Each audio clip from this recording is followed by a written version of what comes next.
semuanya, selamat malam. Oke, assalamualaikum warahmatullahi wabarakatuh. Selamat malam adik-adik kakak semua yang ada di seluruh Indonesia tentunya, dan juga mungkin yang ada di dunia lainnya yang udah gabung di kelas kakak untuk malam hari ini. Nah, perkenalkan nama kakak yaitu Nur Fitri Wahyuni. Jadi adik-adik kakak semuanya bisa panggil kakak Kak Fitri. Nah, kali ini sama kakak kita akan belajar kimia nih. Kalau berbicara mengenai kimia, pasti adik-adik kakak semua udah mikir, aduh, kimia itu apa sih? Kok kayaknya susah banget gitu. Padahal sebenarnya nggak gitu ya adik-adik kakak semuanya. Nah, kakak merupakan salah satu alumni dari Universitas Gajah Mada di jurusan FMIPA Kimia, ya, yaitu kimia murni. Jadi kakak mainnya emang sama senyawa-senyawa kimia ini gitu. Jadi kalau misalnya adik-adik kakak semua udah punya nih cita-cita ingin lanjutin kemana, ke PTN negeri tentunya pasti gitu ya. Kakak harapkan semoga apa yang adik-adik kakak cita-citakan itu bisa terwujud dan tercapai nantinya. Amin. Oke. Baik adik-adik kakak semuanya, hari ini seperti judulnya, adik-adik kakak pasti udah lihat ya, judul tema kita hari ini yaitu kimia unsur. Nah, kalau udah berbicara mengenai kimia unsur nih, apa sih yang tergambarkan dan terpikirkan sama adik-adik kakak semuanya? Kakak mau cek-cek warga dulu deh sebelum kita masuk kimia unsur ya. Kakak mau cek-cek warga dulu. Cek-cek warga. Udah dari mana aja nih yang join? Ngomong-ngomong adik-adik kakak semuanya udah pada makan malam belum nih? Oh ya, karena kakak ada di waktu Indonesia Barat, ini udah malam gitu ya. Jadi semoga adik-adik kakak semuanya udah pada makan malam sehingga tetap semangat buat mengikuti kelas kakak tentunya, oke? Ini kakak mau cek-cek warga dulu ya. Oke, hadir. Udah banyak yang hadir ya. Wah, halo adik-adik kakak semuanya nih, apa kabar? Udah pada semangat, udah pada siap untuk menerima pelajaran dari kakak hari ini? Oke, ada yang dari Palembang ternyata ya. Oke, ada yang dari Palembang, dari mana lagi ya ini? Oke, ternyata ada yang dari Maluku juga. Wah, keren banget nih semangat dari adik-adik kakak. Kakak suka banget nih semangatnya. Kalau dari adik-adik kakak udah semangat, pastinya dari kakak juga bakal lebih semangat nih buat memberikan materi malam hari ini. Oke, kakak mau cek-cek warga lagi nih. Udah dari mana aja ya? Wah, ternyata memang dari Sabang sampai Merauke, adik-adik kakak semuanya udah join nih di live tutoring kakak pada malam hari ini. Oke, ada yang dari Bogor. Oke, ada yang dari Pekanbaru. Hai, yang dari Pekanbaru. Oke, siap ya. Baik, wow.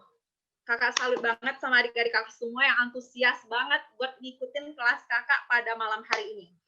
Baik, adik-adik kakak, karena ini udah jam 7 teng ya, kita mulai aja kelas kita. Nah, seperti biasa sebelum kita mulai kelas kita berdoa menurut kepercayaan kita masing-masing, semoga apa yang kita pelajari malam hari ini mendapatkan berkah dan tentunya bermanfaat buat kita semua. Berdoa, kakak persilahkan.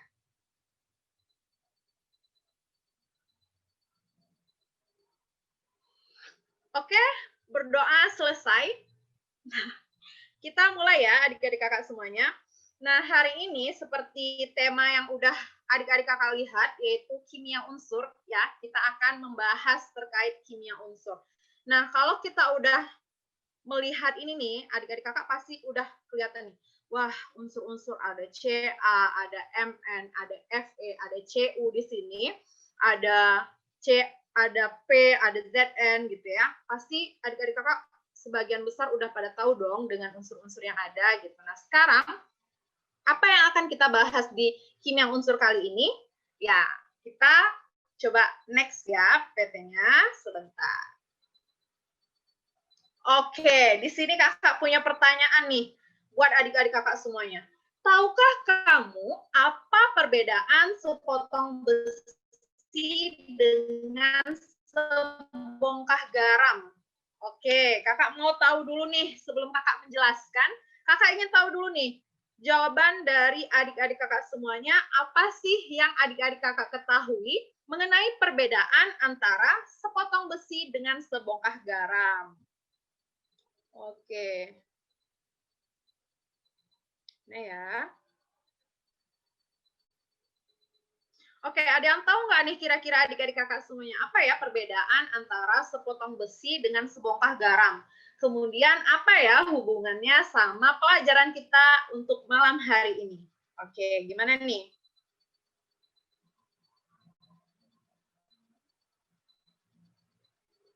Oke, kakak minta maaf banget nih kalau misalnya resolusi videonya agak jelek gitu ya. Mungkin karena jaringan ya adik-adik kakak semuanya, jadi mohon dimaafkan. Tapi tenang aja, nanti adik-adik kakak bakal bisa lihat lagi gitu. Oke, semoga ini nggak berlama-lama dia nih solusinya jelek gitu. Oke, gini, ada yang jawab nih.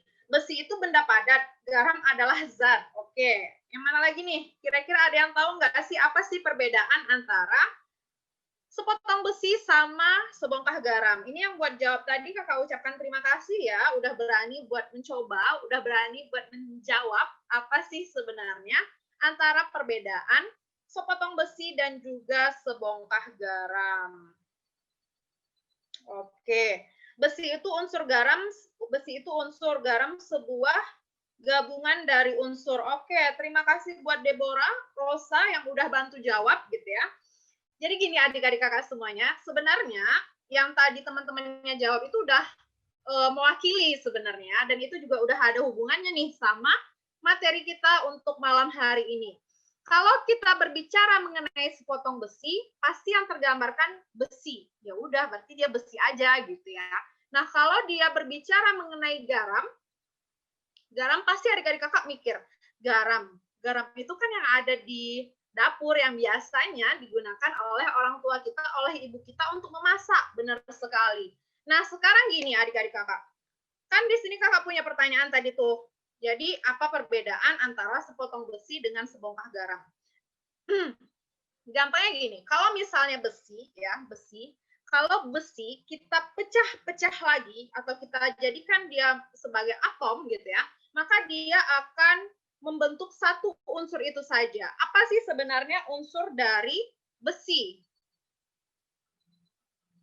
Iya, benar sekali. Unsur dari besi itu adalah Fe. Nah, kemudian apa bedanya dengan sebongkah garam?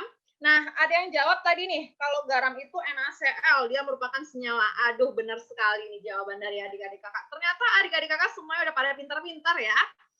Jadi, garam itu merupakan senyawa yang terdiri dari dua unsur. Apa unsurnya, Kak? Yaitu Na dan Cl. Kita tahu bahwa garam itu adalah natrium klorida, sehingga ketika garam ini kita pecah, ya, dia akan terurai menjadi Na plus dan juga Cl minus. Oke, gitu ya adik-adik kakak. Jadi perbedaannya di sini adik-adik kakak sebenarnya udah tahu nih perbedaan antara sepotong besi dengan sebongkah garam. Kalau besi dia hanya terdiri dari satu unsur saja, yaitu Fe. Sedangkan garam itu terdiri dari dua unsur apa? Yaitu Na plus dan juga Cl. Dan garam merupakan suatu senyawa. Jadi itulah hubungan antara sepotong besi dan garam ya dan sebongkah garam dengan kimia unsur. Jadi di sini adik-adik kakak di awal kakak kasih pemanasan sedikit buat berpikir mengenai apa itu perbedaannya ya. Sehingga adik-adik kakak nanti ke depannya seterusnya itu bakal ngeh sama apa yang akan kita pelajari. Nah, itulah tadi yang udah kita bahas ya terkait antara sepotong besi dan juga garam. Nah, sekarang nih, oke ada yang bilang nih, SMK nggak ada pelajaran kimia, nggak apa-apa, kita pelajari dulu aja gitu ya. Nah, next. Jadi gini adik-adik kakak, setelah kita mengetahui apa perbedaan antara sepotong besi, halo adik-adik kakak semuanya, aduh maaf banget ya, jadi tadi sempat keputus, dan kakak nggak tahu ini emang kayak sinyal dari kakak emang ya ampun. Hah, jelek banget emang. Aduh, maaf banget sekali lagi Kakak ucapkan sama adik-adik Kakak semua yang ada di seluruh Indonesia. Jadi tadi sempat terputus ya, sempat terputus live dari Kakak ya. Kakak nggak tahu itu kenapa, emang karena jaringan kayaknya. Jadi mohon dimaafkan Kakaknya ya. Karena itu sebenarnya bukan sepenuhnya kesalahan dari Kakak, tapi emang karena sinyalnya jelek banget. Oke, kita lanjutkan ya. Kakak lanjutkan lagi nih. Buat yang baru join, Oke, buat yang baru join, Kakak ucapkan selamat datang ya, selamat datang di kelas kimia untuk malam hari ini. Buat yang udah standby dari tadi nungguin Kakak, yang udah setia banget nungguin Kakak, terima kasih banyak. Jadi Kakak bakal lanjutkan ya untuk materi kita, yaitu mengenai konsep penentuan golongan dan juga periode unsur. Seperti yang Kakak katakan tadi bahwa konsep dari penentuan golongan dan juga periode unsur ini penting banget buat adik-adik kakak ketahui. Yang pertama apa? Yang pertama yaitu materi murni atau unsur. Yang kedua, yaitu adik-adik kakak juga harus paham ya, harus mengetahui apa aja sih jenis-jenis dari unsur itu sendiri. Ternyata jenis-jenis unsur itu yang adik-adik kakak harus ketahui ada 3 ya, ada 3. Di sini yaitu ada unsur logam, ada unsur non-logam, dan juga ada unsur metaloid. Nah, yang ketiga, konsep penentuan golongan dan periode yang perlu diketahui itu adalah menggunakan konfigurasi elektron. Ya, ini adalah pelajaran kelas 10, kakak harapkan adik-adik kakak semuanya masih mengingat kembali apa dan bagaimana cara menentukan konfigurasi elektron. Nah, menggunakan konfigurasi elektron untuk menentukan golongan dan juga periode ini, kita menggunakan aturan siapa? Aufbau ya, jangan lupa. Nah, jadi ini nanti silakan adik-adik kakak bisa dibuka kembali buku kimia kelas 10-nya, yaitu gimana cara menentukan konfigurasi elektron. Nah, dari itu nanti adik-adik kakak bakal bisa menentukan periode berapa di dalam sistem periodik unsur. Oke? Oke. Nah, sekarang kita lanjutkan nih. Jadi di unsur itu banyak banget logam-logam dan juga banyak golongan-golongan serta periodenya. Nah, salah satunya ini adalah golongan 1A, yaitu logam alkali. Ya.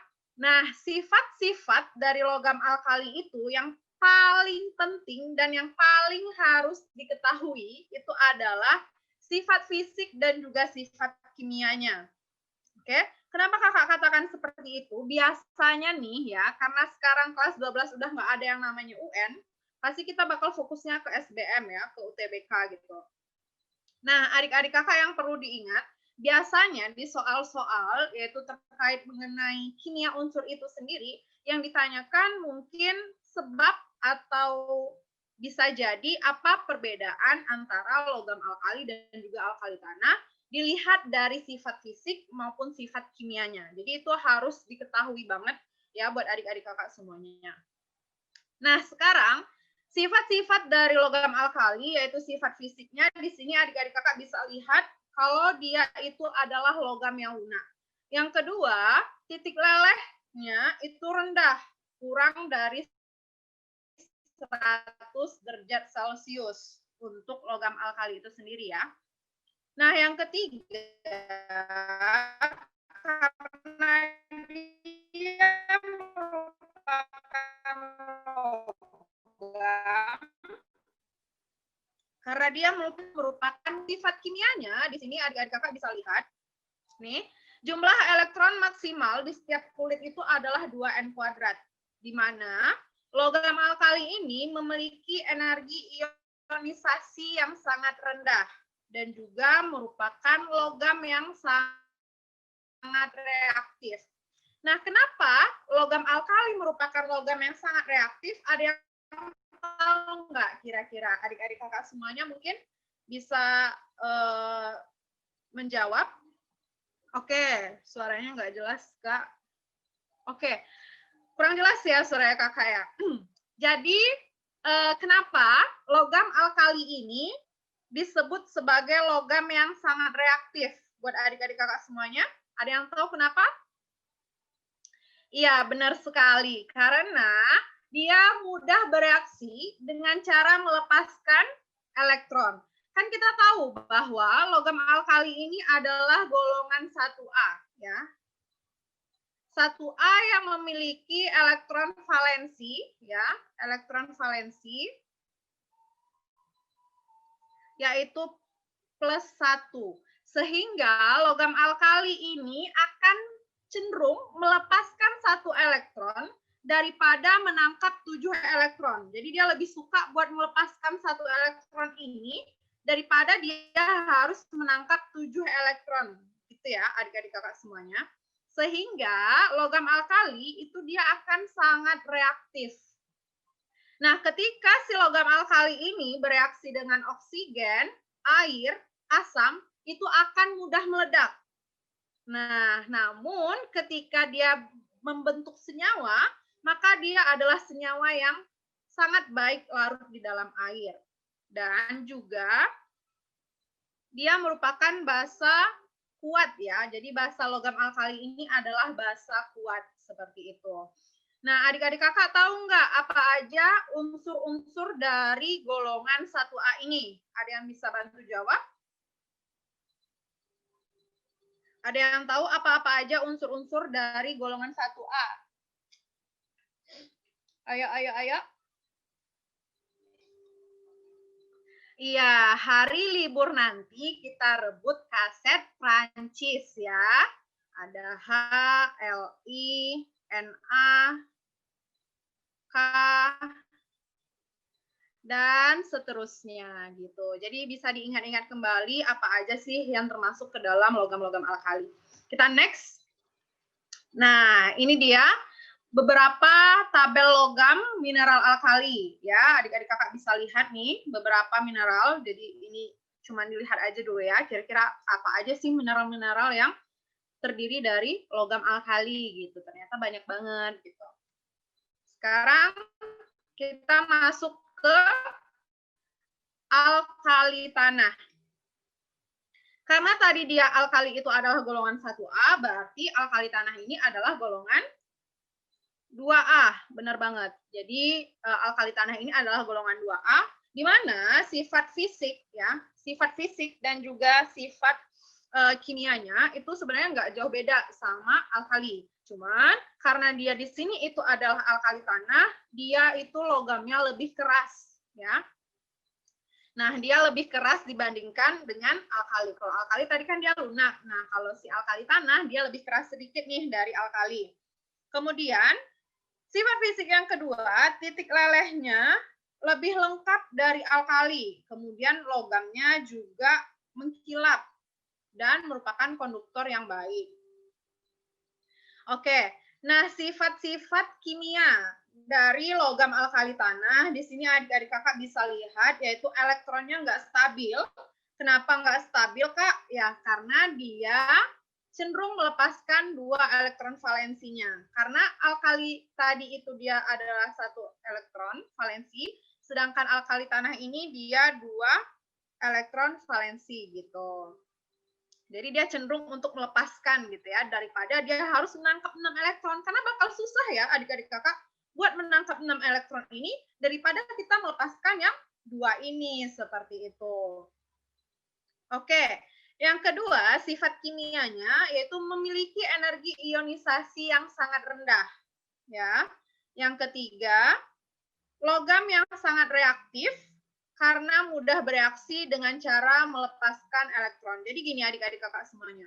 Logam alkali sama alkali tanah ini dia itu merupakan logam yang sangat reaktif. Kenapa reaktif? Karena dia lebih suka melepaskan elektron daripada menangkap elektron seperti itu.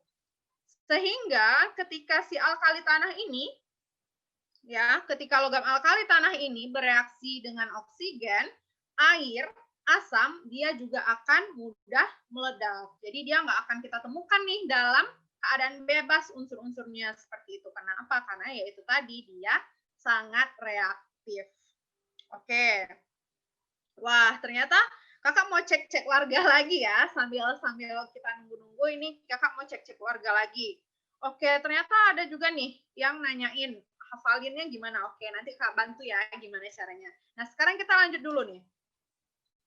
Nah, tadi Kakak udah kasih tahu sedikit terkait tabel logam mineral alkali. Nah, di sini adik-adik Kakak bisa lihat juga tabel logam mineral alkali tanah yang nggak jauh banyak sama dengan alkali gitu. Ini ada beberapa, ada beril, ada magnesit, ada air laut, ada asbes, dan masih banyak lagi. Dan juga ini beberapa strukturnya, rumus-rumus strukturnya. Nah, di sini kakak mau kasih latihan soal dulu nih buat adik-adik kakak. Ya, sebelum kita lanjut ke unsur yang lain. Nih, kakak mau kasih latihan soal dulu sedikit buat adik-adik kakak. Jadi di sini ada soal nih. Jika larutan K2SO4 ya ditambahkan tetes demi tetes ke dalam larutan yang mengandung ion-ion golongan 2A, nih golongan 2A, maka ion yang akan mengendap paling awal tuh yang mana, Kak? Oke, kira-kira ada yang tahu nggak? Ion mana ya yang paling mengendap duluan seperti itu? Ya, kalau kita adik-adik kakak tahu, ini apa aja sih sebenarnya golongan 2A? Kalau tadi kan golongan 1A, ada H, ada Li, ada Na gitu ya. Nah, sekarang kalau golongan 2A itu apa aja? Ada yang bantu jawab nggak? Apa aja nih ya kira-kira yang termasuk ke dalam golongan 2A?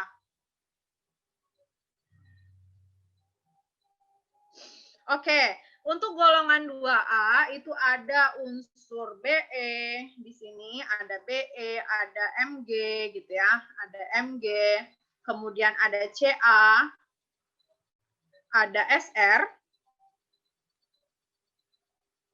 ada Ba, dan juga ada Ra. Nah, ini beberapa unsur-unsur dari golongan 2A. Nah, di sini yang ditanyakan, jika larutan K2SO4 ditambahkan tetes demi tetes yang ke dalam larutan yang mengandung unsur ion-ion golongan 2A, berarti kan ini dia akan membentuk ion-ion gitu. Nah, maka ion yang akan mengendap yang paling awal yang mana? Sekarang kita lihat pembahasannya. Oke, ada yang bilang Be. Oke, makasih ya buat adik-adik kakak yang udah mencoba buat jawab. Jadi ini pembahasannya. Ion yang mengendap paling awal itu adalah ion yang mempunyai kelarutan garam sulfatnya paling sedikit, ya paling kecil, atau dia dikatakan sebagai yang paling sulit buat larut seperti itu. Sehingga ion yang akan mengendap duluan itu adalah Ba2+.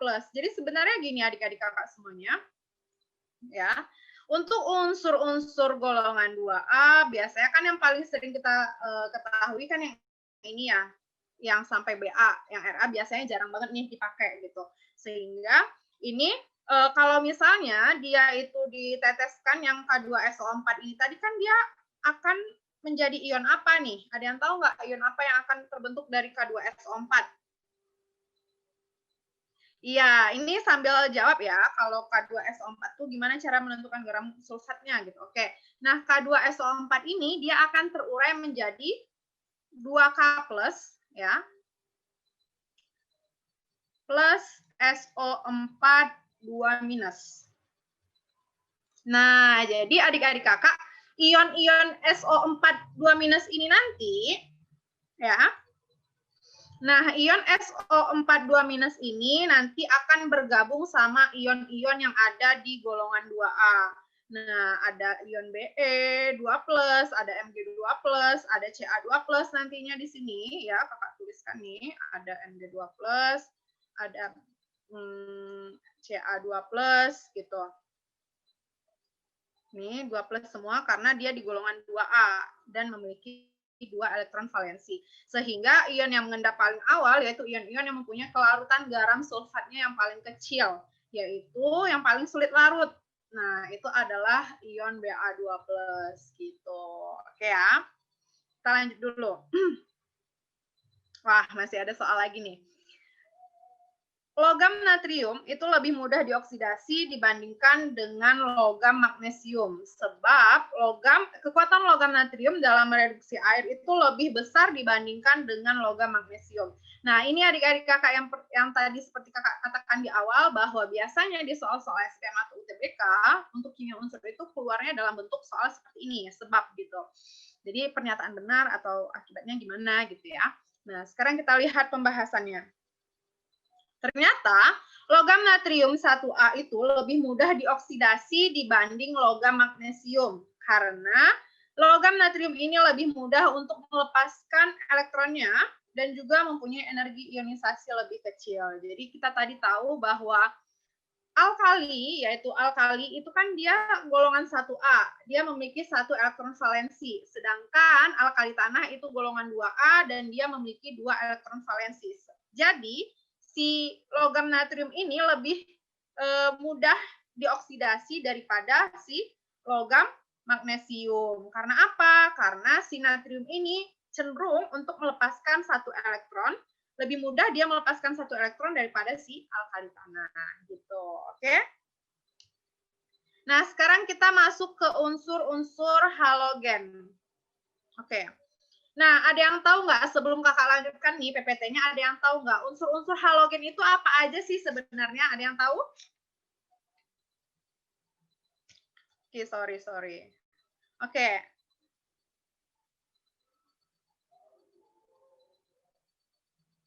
Ayo, ada yang tahu nggak kira-kira apa aja sih unsur-unsur halogen ini?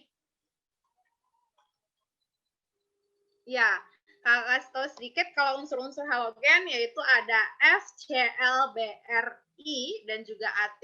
Nah, di sini ada fluor, ada klorida, ada bromin, dan juga ada iodida. Ini hanya ada 4 unsur yang kakak buat, sebenarnya ada 5 unsur yaitu sama satu lagi AT ya. Nah, untuk fluor dia memiliki wujud gas pada suhu kamar. Jadi dia dalam suhu kamar dia cenderung memiliki wujud gas. Sedangkan klorida juga seperti itu, memiliki wujud gas pada suhu kamar. Bromin juga berbeda dari fluor dan klorida, di mana bromin ini dalam suhu kamar dia cenderung berwujud cair. Dan iodida dia berwujud padat pada suhu kamar gitu. Nah, sekarang kita lihat nih sifat-sifatnya gimana ya. Oke, ini merupakan sifat-sifat dari halogen nih adik-adik kakak. Bisa dilihat, yaitu mempunyai 7 elektron valensi. Oke, mempunyai 7 elektron valensi, kemudian keelektronegatifan Ke atau Ke-nya itu lebih besar. Kemudian dia mudah menangkap elektron, mudah direduksi, merupakan oksidator kuat, mudah bereaksi atau sangat reaktif, di alam tidak ditemukan dalam keadaan bebas gitu. Terus timbul lagi nih pertanyaan, tahukah kamu apa manfaat dari unsur-unsur halogen? Ayo, gimana nih? Adik-adik kakak ada yang tahu nggak apa ya manfaat dari unsur halogen? Iya, kakak kasih tahu. Kalau misalnya unsur halogen tadi kan itu kita tahu ada fluorin, ada klorin, ada bromin, ada iodin gitu ya, ada AT juga. Nah, manfaatnya ternyata adik-adik banyak banget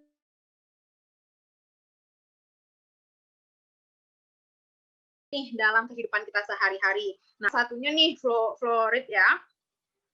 Itu biasanya kita temukan di dalam pasta gigi. Nah, tujuannya apa? Tujuannya adalah untuk mengurangi kerak-kerak atau plak-plak pada gigi kita.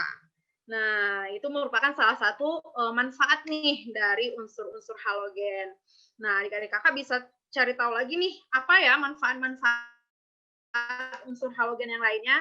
Oke. Nah, sekarang kita lanjut ya. Oke, ini ada latihan soal juga nih. Berdasarkan sifat periodik unsur-unsur halogen, HF ya, HF diharapkan mempunyai titik didih paling rendah dibandingkan dengan HCl, HBr ya, dan juga HI. Oke. Oke, benar. Ya. Nah, kemudian tetapi pada kenyataannya HF mempunyai titik didih yang paling tinggi. Tetapi pada kenyataan HF memiliki titik didih paling tinggi. Hal ini disebabkan oleh HF yang memiliki ikatan apa? Nah, di sini jawabannya adik-adik. HF itu dia mempunyai ikatan hidrogen antara molekul-molekul sehingga titik didihnya paling tinggi. Karena dalam tabel periodik semakin ke bawah, maka unsur halogen memiliki titik didih yang paling besar. Oke ya, jadi nih, kenapa bisa HF itu mempunyai titik didih yang paling tinggi? Karena HF dia memiliki ikatan hidrogen antara molekul-molekul sehingga titik didihnya lah yang paling tinggi. Dan juga di dalam tabel periodik kita tahu nih, semakin ke bawah maka unsur halogen itu memiliki titik didih yang paling besar. Tuh, yang harus diingat ya buat adik-adik kakak semuanya. Nah, sekarang nih ada pertanyaan, bagaimana ya dengan unsur gas mulia? Oke, gimana ya kira-kira dengan unsur gas mulia? Ada yang tahu nggak nih?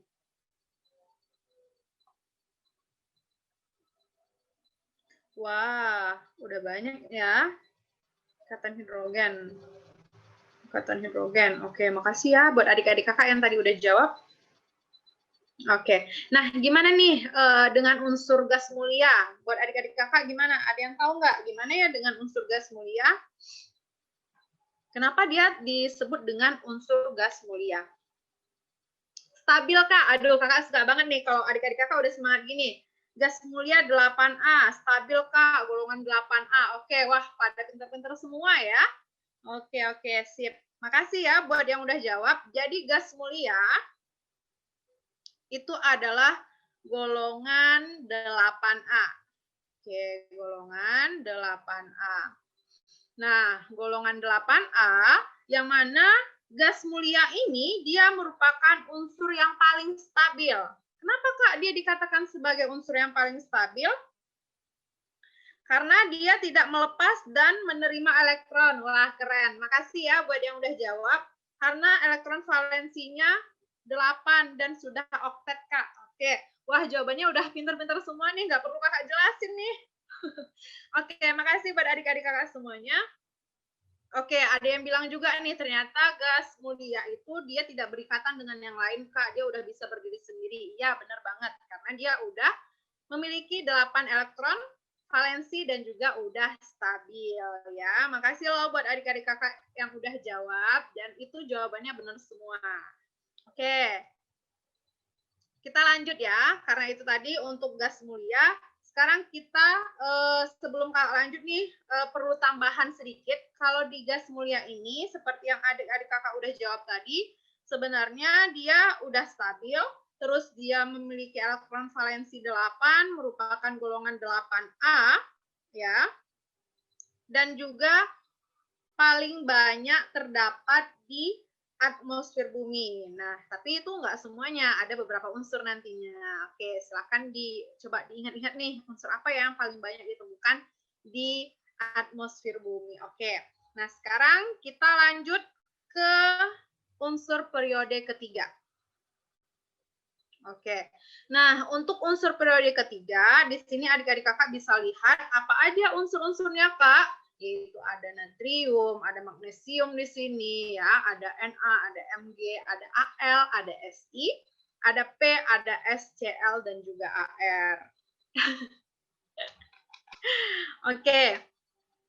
Nah, di sini ya dari tabel ini adik-adik kakak bisa lihat di mana dari kiri ke kanan, dari kanan ke kiri, maaf ya, dari kanan ke kiri ini panahnya bisa dilihat itu yang makin besar apa? Yaitu sifat logam, sifat basa, dan juga daya reduktornya. Oke. Nah, sedangkan dari kiri ke kanan ini panahnya yang makin besar apa? Yaitu sifat non-logam, sifat asam, daya oksidator, energi ionisasi, keelektronegatifan, dan juga afinitas elektron gitu. Ya, ini untuk unsur periode ketiga yang perlu adik-adik kakak ketahui. Ini kalau dari kiri ke kanan gimana, dari kanan ke kiri seperti apa gitu. Oke, kita lanjut ya.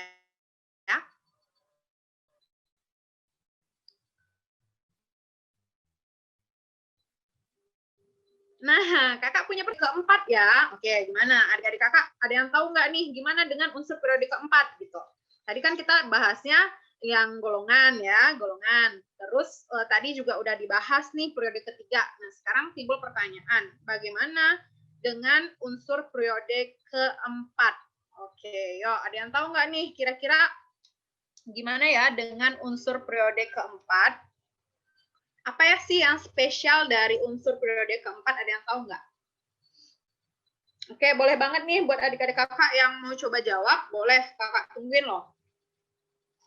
Ada yang tahu? Ya, kalau misalnya belum tahu, kita cari tahu sama-sama. Oke, nah jadi gini adik-adik kakak. Untuk unsur periode keempat, itu dia merupakan logam yang berwujud padat. Nah, wujud padat pada saat apa? Pada saat suhu ruang. Oke, jadi unsur periode keempat ini pada saat suhu ruang, dia itu berbentuk padat. Kecuali Hg. Ada yang tahu nggak Hg itu apa? Dia akan berwujud cair. Oke, kakak mau cari tahu dulu. Ada yang tahu nggak Hg itu apa? Mana ya? Adik-adik kakak ada yang tahu nggak apa sih unsur, apa sih Hg itu?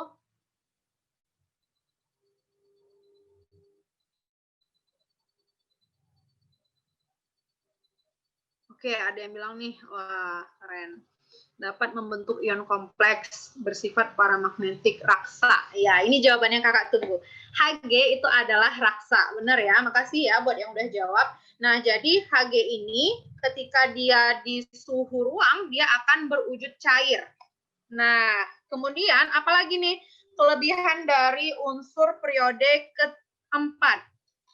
Nah, unsur periode keempat, dia dapat digunakan sebagai katalis. Nah, apa ya katalis itu? Ada yang tahu nggak ya? Oke, kalau bisa ada yang tahu, boleh nih dijawab ya adik-adik kakak di kolom chat nanti.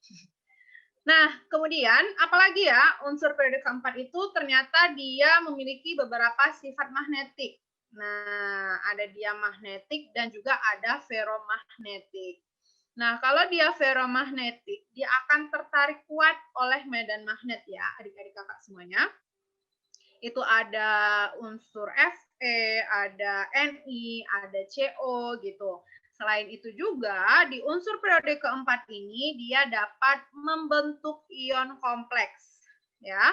Membentuk ion kompleks dan senyawa berwarna di mana hal ini dipengaruhi oleh ada atau tidaknya elektron yang tidak berpasangan. Jadi itulah beberapa hal-hal penting terkait unsur periode keempat, adik-adik kakak semuanya.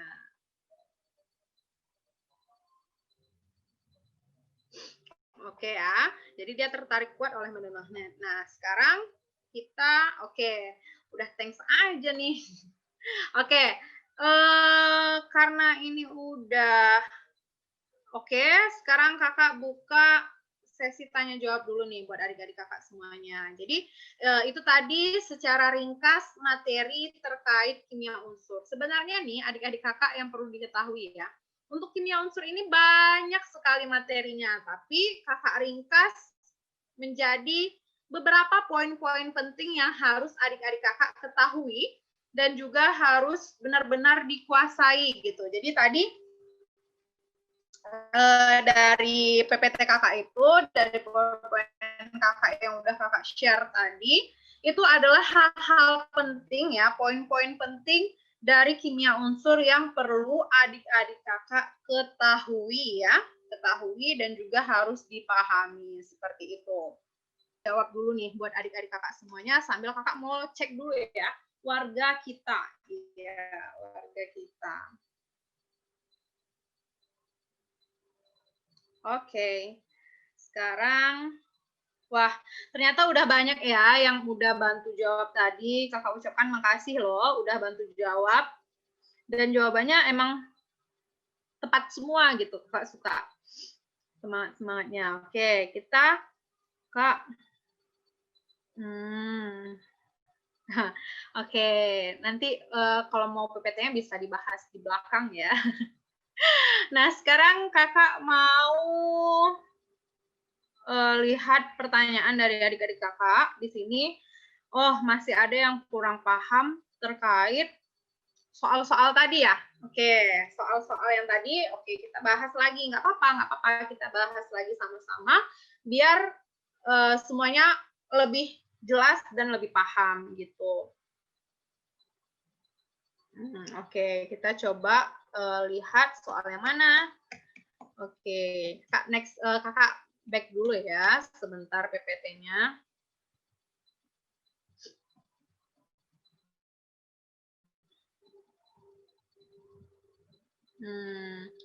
Oke. Nah, ini kita coba ulang lagi deh bahasnya. Kakak coba jelaskan secara pelan-pelan. Semoga adik-adik kakak bisa memahami dan bisa mengerti kembali apa sih sebenarnya yang dipelajari di kimia unsur gitu. Oke, buat yang nggak paham, kakak harapkan habis ini setelah penjelasan kakak, adik-adik kakak bisa paham gitu ya. Nggak apa-apa, pelan-pelan aja. Intinya yang pertama harus sukai dulu tuh pelajarannya. Jangan anggap, wah susah nih kak, nggak bisa nih aku pelajaran kimia, susah, udah nggak bisa gitu. Tapi harus dibuka pikirannya, buatlah pikirannya itu menjadi positif terlebih dahulu adik-adik. Jadi kita harus positive thinking, yakin kalau kita bisa dan yang paling penting mau belajar gitu. Oke, nah kita coba bahas soal yang pertama ini ya. Tadi masih ada yang bilang Kak kurang paham gitu.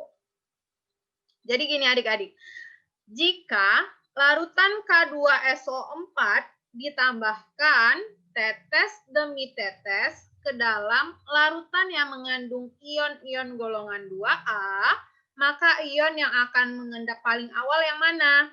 Nah, sekarang nih poin pentingnya di sini nih.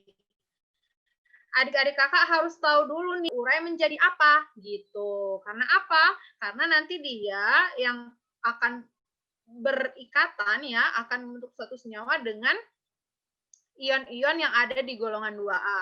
Nah, di sini sebenarnya udah kakak jabarkan nih tadi, kalau misalnya larutan K2SO4 ini akan terurai menjadi ion 2K+, dan juga SO4 2-. Nah, jadi kan yang mau kita gunakan itu adalah SO4 2-. Kenapa Kak SO4 2-? Karena di golongan 2A itu kan dia memiliki elektron plus 2 ya. Di sini plus 2 semua gitu. Nah, sehingga kita tahu bahwa suatu senyawa itu bisa bereaksi kalau dia akan membentuk ikatan ion yaitu antara plus dengan minus gitu. Nah, sekarang di sini udah ada plusnya nih dari golongan 2A. Nah, minusnya dari mana Kak? Minusnya yaitu dari senyawa SO4 2- gitu. Jadi nanti ini ion-ion yang ada di golongan 2A akan berikatan dengan SO4 2- ya. Ikatan ion itu nanti ada juga di pelajaran kelas 10 bisa diingat kembali untuk ikatan ya, materi ikatan. Nah, di sini pembahasannya ion yang mengendap paling awal itu adalah ion yang mempunyai kelarutan garam sulfatnya yang paling kecil atau yang paling sukar buat larut. Nah, jadi di antara ion-ion di golongan 2A ini, yang mana nih yang memiliki atau yang paling susah buat larut gitu? Ternyata yang paling susah buat larut itu adalah Ba2+. Sehingga ion yang akan mengendap itu adalah ion Ba2+ gitu adik-adik kakak semuanya. Oke, kakak coba lihat ya. Karena golongan 2A dan ionnya 2+. Oke, karena golongan 2A, Kak. Iya, benar banget. Wah, udah keren banget nih adik-adik kakak semuanya. Iya, benar. Jadi karena dia itu di golongan 2A, dia itu memiliki elektron 2+, sehingga ketika dia bereaksi sama si larutan K2SO4 ini, ya, K2SO4 yang bereaksi yang mana? Tentu senyawa yang memiliki elektron negatif gitu. Maka dia akan bereaksi dengan ini seperti itu. Jadi yang paling sukar larut itu adalah Ba2+.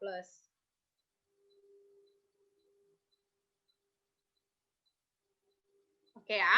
Nah, sekarang kita lanjut ke soal yang ini nih. Soal yang nomor 2. Logam natrium itu lebih mudah dioksidasi dibandingkan dengan logam magnesium. Oke, logam natrium lebih mudah dioksidasi daripada logam magnesium. Oke. Nah, sebabnya apa? Sebabnya kekuatan logam natrium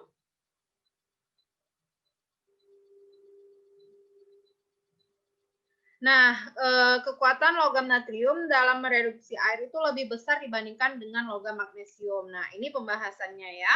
Bentar, ini tadi ada yang nanya nih, Kak itu bisa tahu larutan garamnya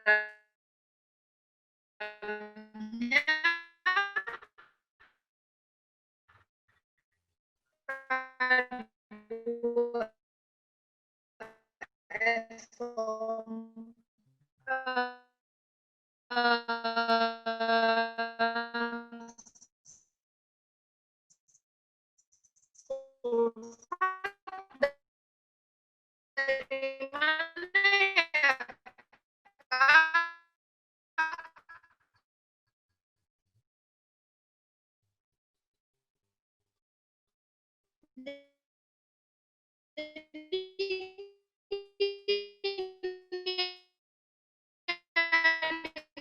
Jadi garam apapun. Oke, nah di sini logam natrium lebih mudah dioksidasi dibandingkan dengan logam magnesium sebab kekuatan logam natrium dalam mereduksi air itu lebih besar dibandingkan dengan logam magnesium. Nah, sekarang ini benar nggak nih pernyataannya gitu? Kita coba ya, lihat pembahasannya. Oke. Nah, oke, mungkin nih sinyal ya buat adik-adik kakak semuanya. Jadinya jaringannya seperti itu gitu. Astagfirullahalazim, ya Allah, aku kudu piye. Maaf ya, sempat terputus gitu. Terus suara kakak putus-putus ya tadi katanya ya. Oke, sekali lagi kakak ucapkan maaf ya buat adik-adik kakak semuanya. Ini emang sinyal kakak ya. Aku nggak tahu kenapa seperti ini. Oke, ini tadi ada pertanyaan nih sebelum kakak lanjut ya. Sebelum kakak lanjut ini ada pertanyaan tadi dari teman-temannya. Kenapa yang digunakan itu garam sulfat dan kenapa dia yang paling sukar larut gitu. Jadi gini adik-adik kakak. Ini kakak ulangi lagi nih biar lebih jelas dan lebih paham ya. Jadi sifat golongan ini yang dikasih itu adalah garam sulfat. Dimana kita tahu bahwa dari atas ke bawah ya, dalam satu golongan ya, dari atas ke bawah, itu dia akan sukar larut, bakal susah buat larut kalau dia dikenai garam apapun yang mengandung ion sulfat. Jadi tadi ada pertanyaan tuh, kayaknya pas kakak lagi jelasin itu putus-putus, kakak nggak tahu kenapa, jadi kakak ulangi lagi gitu. Nah, kemudian itu yang paling penting. Jadi kenapa yang digunakan itu adalah CSO4-2- dan kenapa dia yang paling sukar larut? Karena kita ingat dari golongan ya, dalam satu golongan dari atas ke bawah itu dia akan sukar larut, akan susah buat larut kalau dikenai garam apapun yang mengandung ion sulfat. Nah, ion sulfatnya mana? Ion sulfatnya yang ini tadi gitu. Oke ya. Buat adik-adik kakak semua. Oke. Sekarang kita lanjutkan. Ini tadi udah. Oke, ada lagi nggak nih pertanyaan dari adik-adik kakak semuanya?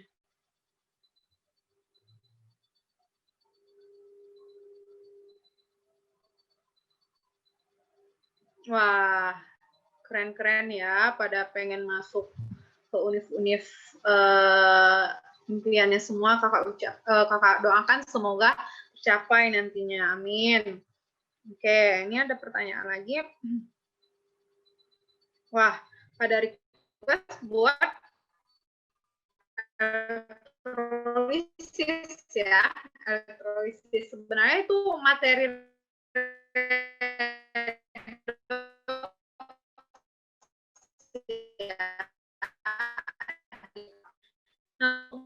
itu sendiri emang dari salvolta.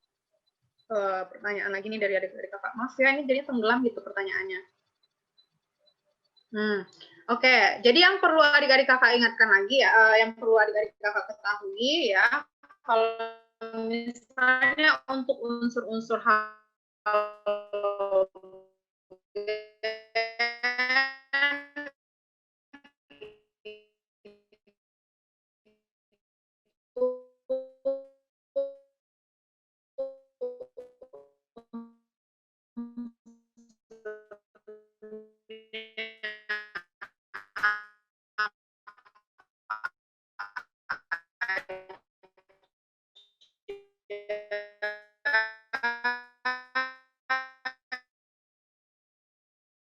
itu tolong diingat.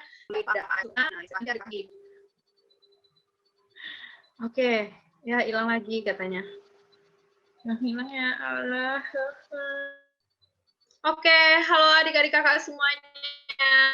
Aduh, maafkan nih ya. Sekali lagi ini emang jaringan kakak parah banget. Nah, buat adik-adik kakak, mungkin untuk malam hari ini pertemuan kita di kimia unsur kakak cukupkan dulu ya sampai di sini. Nah, sebelum kakak tutup lesnya, jangan lupa untuk mengerjakan soal kuis yang ada di web Widya Edu ya, yang ada di aplikasi, yang ada di aplikasi Widya Edu itu udah ada kakak share, yaitu soal kuis terkait kimia unsur gitu. Jadi silahkan adik-adik kakak kerjakan ya, kerjakan soal kuis tersebut. Nah, buat malam hari ini kakak ucapkan terima kasih banyak buat yang udah join ya. Maaf banget itu tadi emang sinyal yang dan itu kendalanya emang parah banget. Sekali lagi kakak ucapkan terima kasih, kau minta maaf yang sebesar-besarnya. Buat adik-adik kakak yang ada di seluruh Indonesia, jangan lupa untuk mengerjakan soal kuis yang ada di aplikasi ya, yang ada di aplikasi. Jadi nanti kita bakal lanjut ke aplikasinya. Oke? Sampai jumpa semuanya. Terima kasih. Selamat malam.